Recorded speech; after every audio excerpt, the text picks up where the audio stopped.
चालेल बघू हा. काय झालं रे आले? बरं काही नाही, एक गोष्ट सांगायची होती.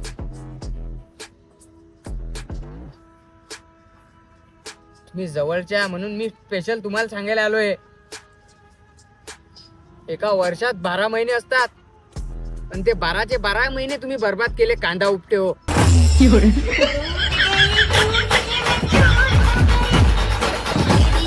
अगर रूमने त्या 12 महिने जसे की चंदनची लाकडे शिकले, झरावानी चमच्याचे